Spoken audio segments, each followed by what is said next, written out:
What's up, everybody? Welcome to Podcast Now Plus. I'm Alex, and in this video, I want to talk about the game behind me here, Gunstoppable. Now, this is a game that's made from, I believe, two people. One of them in the past has made God of War. I don't know if that necessarily matters with the transition that you see with a game like this. For me, it was all about the idea. I was scrolling through some, we're in the dog days of July. We were going through June, and I was thinking, okay, is there any like indie things that are kind of popping off? And I ran into this game. So I jumped through a couple hoops, and I actually was able to play the demo for this game. I think it's kind of like a locked demo. Only certain people were able to get in. I mean, you can watch the trailer. I'll be kind of splicing the trailer along with me playing the demo. Now, it's only keyboard and mouse. I am atrocious with keyboard and mouse. However, as it got going and as you kind of went into the arena and was just shooting things, I actually thought I did pretty okay. There's a lot of things on screen. I was getting attacked from behind. I don't think I realized it, but I think I held my own okay enough. But the thing that really jumped out with me with this game, you see it in the trailer, is a roguelite FPS, right? And the idea that you'll be able to kind of pick your perks as you go, or things that kind of enhance something, from one stage to the next. And then you kind of are building your class, and the trailer does it. It's in the description where you can basically turn weapons into things that you wouldn't even believe those weapons could be.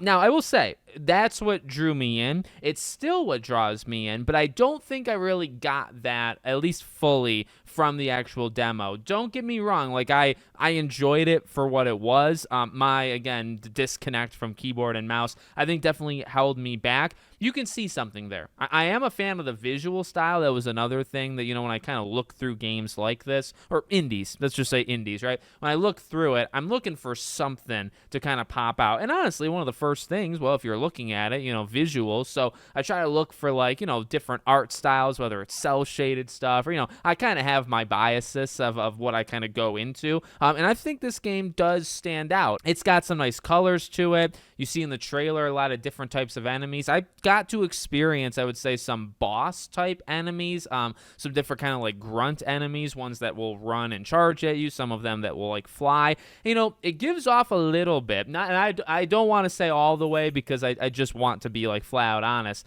It reminds me in a sense of like Ghost Runner. And I mean, that's a game that I came into extremely late. I got into the first game right before the second game came out, and what a phenomenal freaking franchise. Although I actually like the first game better than the second, that feel of constantly moving and reacting like in the moment. And this game's got a little of it. I think it's an indie version, I would say. I mean, you could say, well, is Ghost Runner already indie? I'd say maybe double A. It's got some of that feel where, you're always on rails, or, again, like even in the beginning of this demo, I was not very good. It's trying to get you to, okay, you can grapple and slide. You can grapple to all these different locations, and you want to keep moving. And I do appreciate games, again, Ghost Runner is really the first one that came to mind. So if you're thinking, all right, well, what is this game, or compare it to these other ones, that's really what I would do. I mean, it's a, roguelite in terms of building out your character. Now, again, I don't think that came through in the demo. You see like the architecture of that. You see how it's going to go, but you don't really get it, I would say, all that much, or at least I didn't get it